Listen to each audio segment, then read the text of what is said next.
Hello and welcome to Superpower Broadcasting. I'm Kevin Castley.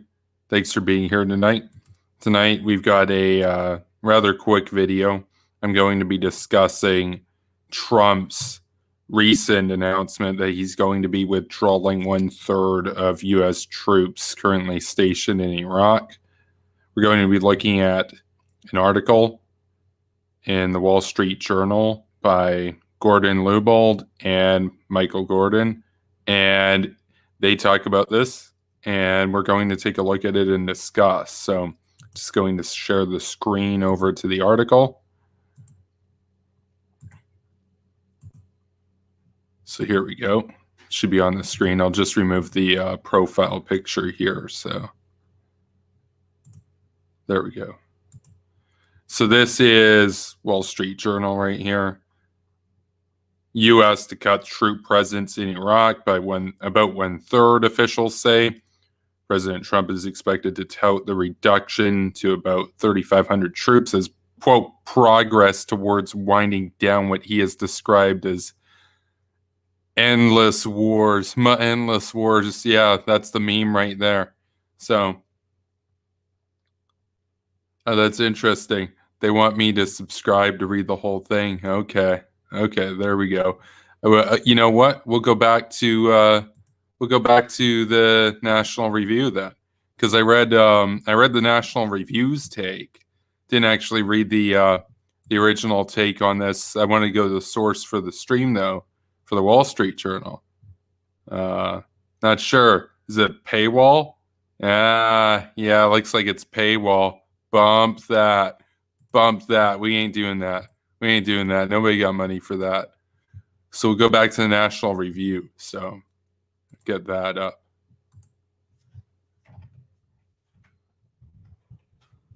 Anyway, how's everybody doing tonight?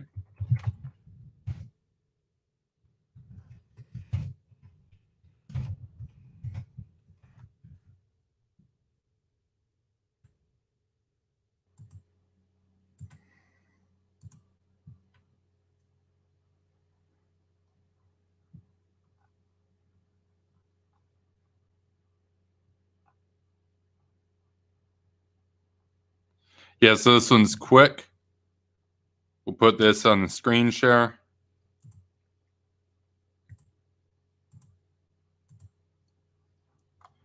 So this is Zachary Evans. Trump administration to cut U.S. troop presence in Iraq by 1/3 report. Trump administration is preparing to reduce U.S. troops in Iraq by about a third. Then they quote the Wall Street Journal. Notes that there are currently about 5,200 rather American service members stationed in Iraq. And American officials told the Journal that the Pentagon is planning to reduce that number to 3,500.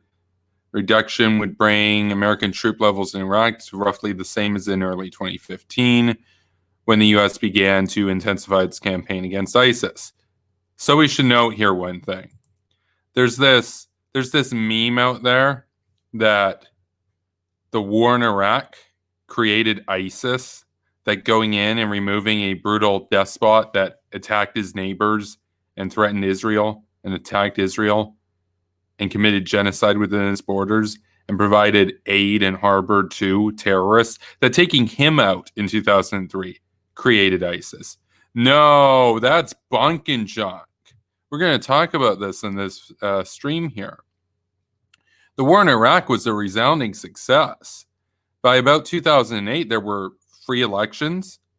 There was no more genocide. Iraq was not attacking its neighbors. There was, of course, the presence of the surge at that point. And was ISIS a thing? Was mass terrorism a thing? Yeah, there were terrorist attacks, right? But they were somewhat mitigated by the surge. And we have to remember the context of terrorism within Iraq during the post-2003 era, right?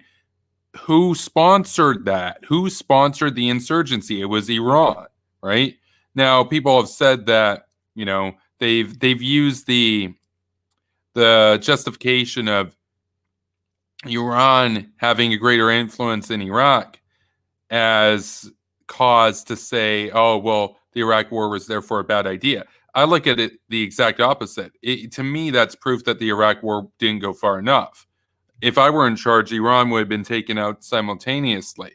That way, the Ayatollah regime would not be able to meddle in the nation building process in Iraq. So part of the reason why it didn't go as well as we would have liked was because the Iranians were constantly funding and promoting and stoking terrorism within the country to undermine American efforts. So if you took out Iran and as well as liberated Iraq, that would have solved a lot of that. And you'd have a unified sort of front in many ways between Afghanistan and Iraq if you included Iran in there. So that would have been my solution back in 2003 if I was in charge. But that's the deal there. Unfortunately, that didn't happen. Now, George W. Bush was a strong leader, and he did have the political will to take out the Taliban in Afghanistan and the Saddam Hussein regime in Iraq. And the Bush administration, through commanding the might of the American military, they liberated about 50 million people from tyranny. That ain't bad, right? For all the flaws and everything, that is a resounding success. I've had brainlets. I've had the aggressive gremlins, the brainlet brigades. I've had them argue to me that the cause of intervention, that the neoconservative agenda has been weakened because of the Iraq war. They say things like, oh, it made intervention unpopular. And I always ask the question, therefore, if intervening were to make intervention unpopular, then who cares about the popularity of it? When do we do something? When do we make the world a better place? And I'm with Bush on this. Bush didn't really care how popular he was. He left after his second term and rolled off into the sunset with about 23% approval or so. Pretty low, right? But he knew. He's like, hey, man, you can hate me because we got a lot of brainlets out there, a lot of peaceniks, a lot of isocucks, a lot of anti-war losers. But guess what? He knew. He's like, we took out two monstrous regimes that were a terror, that were the bane of their people's existence, as well as a menace to the world at large. Saddam Hussein's Ba'athist regime in Iraq not only terrorized the people of Iraq and committed genocide against the Kurdish population in Iraq, but they also invaded Iran and invaded Kuwait. Both were actual wars for oil, by the way. I know that's a big meme. Oh, wars for oil. The U.S. only does wars for oil. No, that's ridiculous. You know who does wars for oil? Or who did? Because he's dead now. That's based. You know who did? Saddam Hussein. All he did was wars for oil. So it's classic projection. Those losers who defend the Ba'athist regime, who defend Saddam, who to this day deny that the Iraq war was a success. When we have all the evidence, not only do we know in hindsight how horrible the regime was, but we also know how the result turned out. It was a resounding success. And that the main criticism that people have to that narrative is they'll say, well, what about ISIS? Didn't it create ISIS? No. As I just said earlier on in this stream about the surge created stability. The surge actually reduced terrorism in Iraq. You know what created ISIS? Leaving Iraq. So Donald Trump, I don't really like Donald Trump. I don't really like what he's doing here in this article. But Donald Trump had a line a few years ago, you all might remember this, in which he said that Hillary Clinton was the founder of ISIS. Yeah, and I'm not making this up. You can actually fact check this. It sounds like a joke, but it actually happened. Hillary Clinton was, quote, the founder of ISIS, and Obama was the co-founder. Or it might have been the other way around. And I think even Trump said it might have been the other way around at some point. He's like, oh, well, they were both co-founders. Oh, man, what a mess. What a mess. But there is some truth in what he's saying. Not the brainlet take on it where, oh, Obama created ISIS. Like, oh, he founded it. Like he's some secret leader That's goofy. But Obama pulled out of Iraq. Does anybody think that ISIS would have been able to take Mosul if the US still had the surge going on in Iraq? No. So the Iraq war was a resounding success, and the only reason why Iraq looks like a mess between around 2014 and fairly recently is because Obama screwed up everything by pulling out. He didn't stay the course. This is a problem with American foreign policy. It changes every time there's a new president. And you can't just stick to something for 20 years or 30 years until the job is done and the country is free and prosperous and democratic. It's embarrassing. Embarrassing. You lose about 4,000 troops. You invest a lot of money into making the area stable and creating an Iraq that you can do business with, that's a good place to live in, etc. You give up all of that because you want to appear woke. And we're bad, right? We're bad, okay? It's been too long. It's been too long. You want to know how you win the endless wars? Or you want to know how you end the endless wars? Gave away the punchline there. You win them. Does anybody think Obama pulling out of Iraq in 2011 that the war was won at that point? Absolutely not. Absolutely not. And likewise with Afghanistan, the war is not being won yet. However, the Taliban went from controlling about 3/4 of the country back when the US went in to controlling less than 13% today. So it's almost won, but what does Trump want to do? What did Obama want to do? Oh, pull down forces, reduce forces, withdrawal. It's been too long, bro. What does that even mean? It's been too long. Like, what does that even mean? Like, you're getting closer to victory.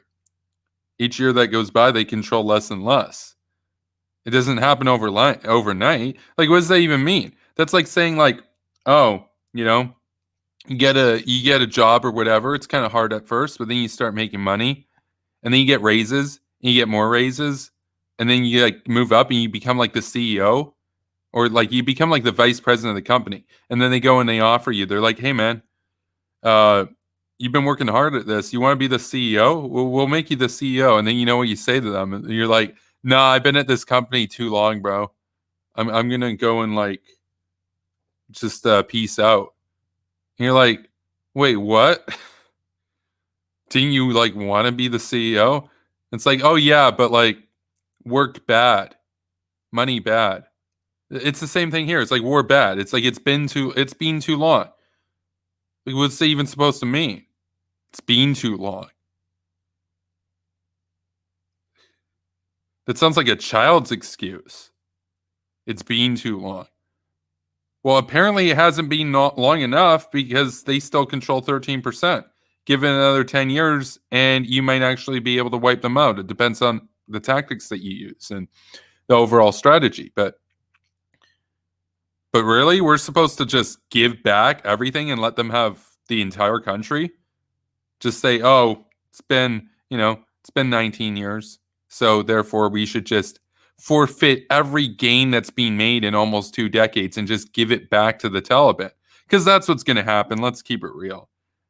There's not going to be like some truce where the Taliban gets some territory and the Afghan government gets some other territory. No, the Afghan government's going to get overrun by the Taliban, and then it's going to go back to the pre-2001 status quo, with the Taliban terrorizing the country and offering every terrorist group in the area a safe haven to do training and conduct more 9/11s. Duh. See, the isolationists, they're so embarrassing. The anti-interventionists are so embarrassing because they look at this and instead of saying, we're getting close, this could be over pretty soon, we just have to stay the course here. They're going to pull out, and then we're going to have to do the whole thing all over again. And it'll have to be 2001 all over again because now the Taliban's back in charge. Now, they did another terrorist attack. They helped another 9/11 take place. Now another 3,000 or 5,000 civilians are dead in some Western country because they used Afghanistan as a base like Al-Qaeda did. Who could have seen that coming? And then the neocons are going to say, "Hey, look, we've been telling you, we warned you." And then you know what the anti-war brainlets are going to say? They're going to say, warmonger, warmonger, you actually want to go and fight terrorism." It's like, yeah, the terrorism exists whether you want to fight it or not. Like, do these people actually think that if we just say we're bad, that the terrorists won't hate us anymore? Like, how stupid do you have to be an anti-interventionist in 2020? That's amazing. And this isn't even complicated.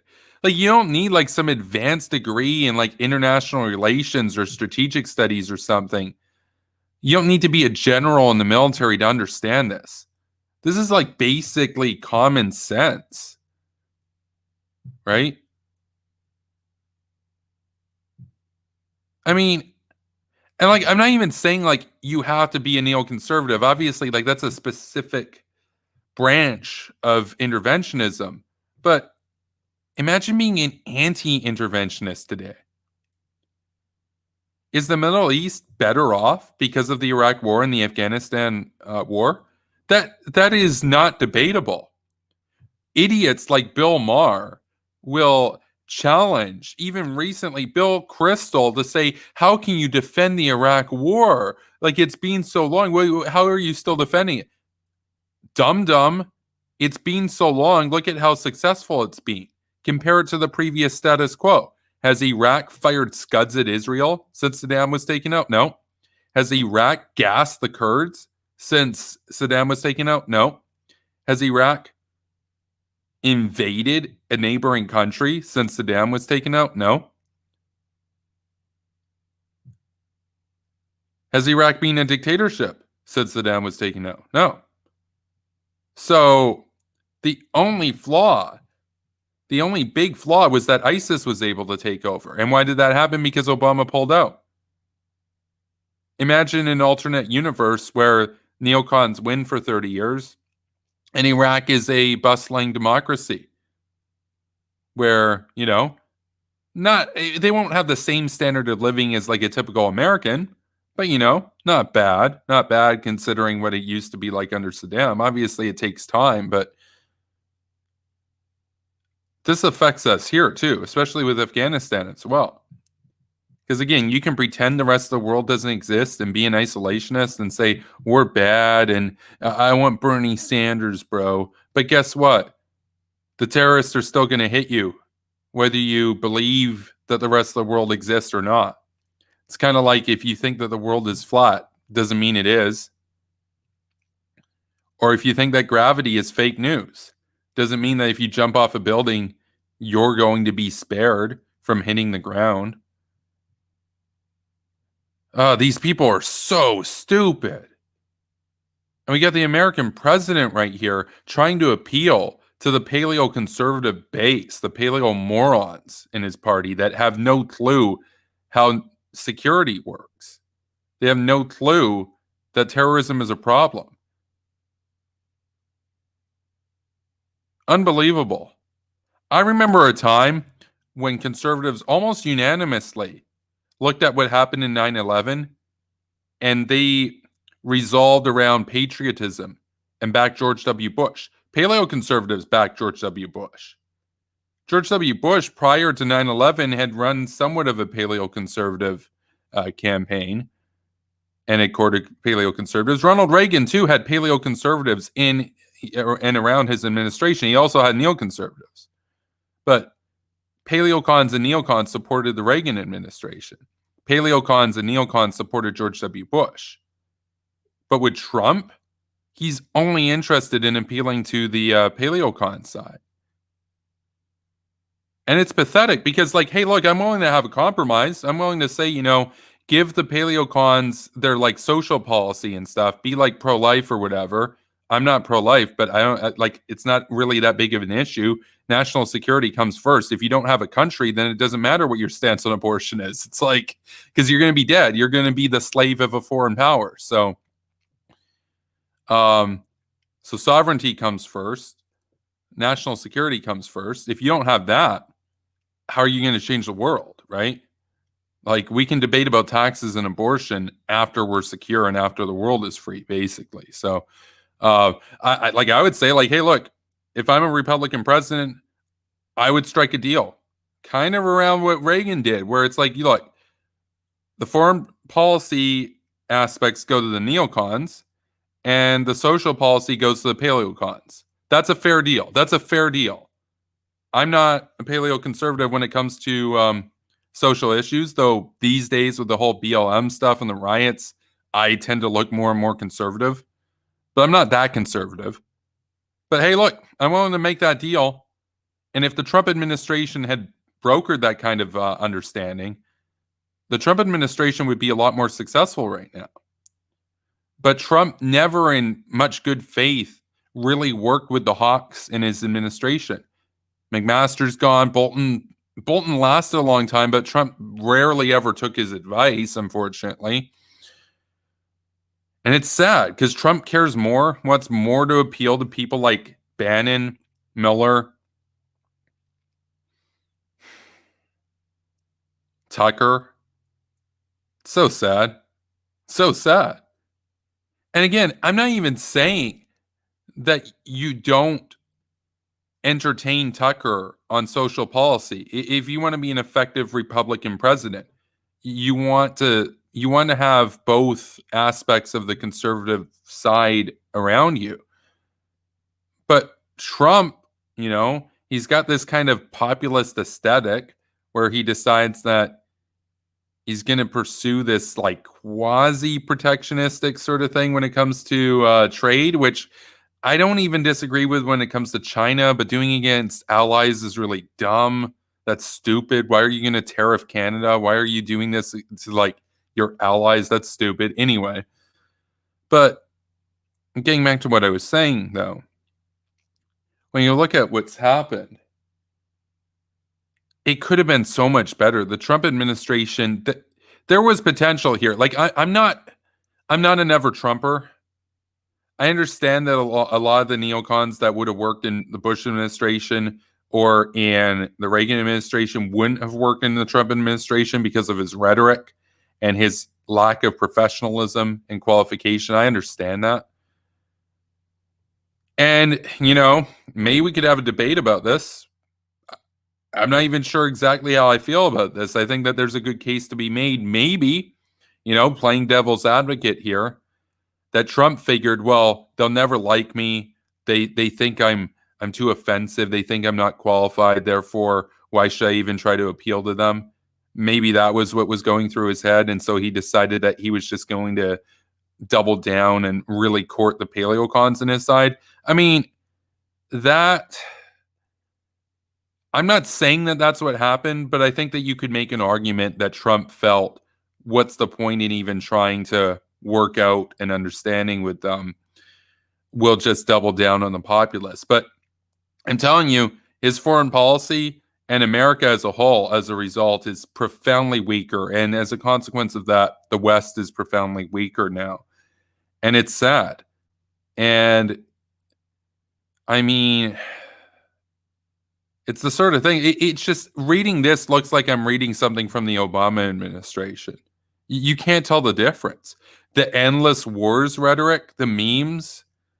Honestly, Donald Trump here sounds like Shoe on Head. He sounds like Bernie Sanders. He sounds like Michael Moore.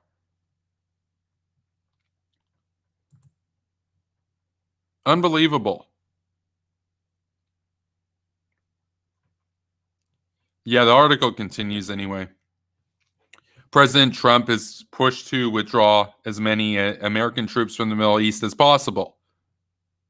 Yeah, he's supposed to be the president, not some triggered SJW in college talking about American imperialism and white guilt and stuff. That is, or I should say, white savior complex. That is, I mean, that sounds like something that if you put one of these Marxist professors in charge, that's what they would do. Like, you put Noam Chomsky in charge. Like, Donald Trump basically has Noam Chomsky's foreign policy here. And Trump has repeatedly vowed to end the war in Afghanistan. Yeah, I also want to end the war in Afghanistan. You know how? By winning. What would even be the point in ending it if the Taliban's just going to retake everything again? Like, oh, what? You kill 87% of the mold in your bathroom, but then you just say, whatever, I'm never going to clean it again. What do you think is going to happen? Well, the 13% of the mold that's there, it's going to grow back. I mean, what an idiot. What an absolute idiot. Quote, around 8,600 U.S. soldiers remain in Afghanistan. A drawdown of troops from Iraq could allow Trump to tout the action going into the November 2020 election. End quote. Think about this. There's this meme out there that if a president wants to guarantee re-election, he or she will start a war. Well, that's BS.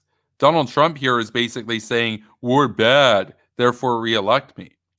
He's banking on the public being stupid, essentially, and not understanding how important security is and how important combating terrorism is and creating stability in the Middle East. And by the way, we are creating stability in the Middle East. The United Arab Emirates and Israel are on decent terms now. That's huge. Saudi Arabia is probably going to officially do so in the future.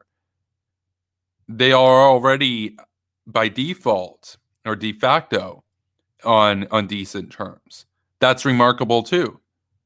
We're getting the Arab states, the Gulf states, to see eye to eye with Israel. In other words, the only part of the Middle East that is a destabilizer at this point is Iran. Some people can argue Turkey's not part of the Middle East. It depends on your definition. I know when I study like Middle East peace and stuff in university, we didn't really consider Turkey to be a part of it. But Turkey's another one that, they're a problem child, no doubt. But we're talking like two countries. There's like this there's this idea that all the Middle East is chaotic and everything. It's like no, we got Syria, that regime, that's that one there. They're basically a puppet of Iran. I basically count them as part of the Iranian sphere with Russia. But the Gulf states used to sanction and embargo America on oil for even recognizing Israel. And now they're getting along with Israel. We've made huge progress towards peace in the Middle East. We just have to deal with Iran and Syria and Hezbollah, all their proxies, right? And of course, kick the Russians out of the region for good. Unlike previous administrations, this is quoting Trump, unlike previous administrations, I've kept America out of new wars and our troops are coming home, Trump said at the RNC on Thursday. Trump has also pushed for a reduction of the U.S. presence in Germany, military presence in Germany. Oh, yeah, because that's going to get tough on Russia, right? Unbelievable. Now, is Joe Biden going to make a difference here? Would Joe Biden be better? That remains to be seen. If he's a repeat of the Obama administration, no. At least he doesn't owe the Russians money. But I know I've had people arguing to me, well, he would listen to his generals more. That's a good argument. Not sure how I feel about it because Biden's really trying hard right now to appeal to the left, especially the woke left. And what's part of the woke left's agenda? End all the wars, USA bad. Now, how much of that is a personal versus a private opinion? That remains to be seen. It's hard to imagine how you could get worse, though. So from just that side alone, you basically have to take a chance on Joe Biden. Joe Biden at least used to be a hawk back in the 90s, big hawk. He also supported the Iraq War initially. So Donald Trump, of course, doesn't have a hawk bone in his body. If you give him another term, I mean, that's a tough one. It's a tough one. He has been tougher on Iran, though, than Biden would be. I'll give him that. He's weaker on North Korea, though. So he's weaker on Russia, but he might also actually turn out to have been stronger on China. So there are trade-offs, and it sucks that there are trade-offs. Imagine there weren't. Imagine whether the liberal or the conservative wins. They're going to be tough on all of those countries. Why do you have to pick and choose? They're all enemies. So take a look at the chat. Mexicanator says, I will never vote for an isolationist. That's all I can guarantee. And I agree. Nicholas says, the hawks around Trump are keeping him from copy-pasting Tucker Carlson's foreign policy. Poor him. He can't court the base of the most recent Republican administration. Nicholas says, I cannot believe Trump brought in leaving Afghanistan. The Afghan war was much more under the radar and accepted than Iraq. Well, that's true. That's true. It was more popular. I think a lot of people really understood that the Taliban was evil, right? Now, the fact that you can't also see that Saddam Hussein was evil, I mean, okay. Okay. I guess this is like Clown World or something, but okay. That's just, we got a lot of dum-dums out there, right? But yeah, there was an understanding that you needed to do something about taking Afghanistan back from the terrorists. I mean, 9/11 basically proved that pretending the world doesn't exist doesn't mean it doesn't. You can think war bad. That's not going to stop the terrorists from doing war against you. In other words, we didn't start it, but we can either do something about it or we can sit here and take it. Those are your two options. So, anyway, those are my thoughts here. Thank you for watching, everybody. Be sure to subscribe, like the video, follow me over on Twitch. Links in the description below. If you support what I do, you can check out my Patreon, and you can also send me a tip on PayPal. Both of those are in the description below. And once we hit $100 a month on Patreon, I'll begin releasing daily pre-recorded videos, premiering to YouTube, in addition to the daily videos that we got here, daily live streams airing live to YouTube and Twitch. So we're at $68 last I checked, so getting close, over 2/3 the way there. Every dollar counts. Want to join the patron gang? That'd be base. So big up to all the existing patrons. You guys rock. I'll be back here tomorrow. And with that, have a good night, everybody. Peace, Warhawks.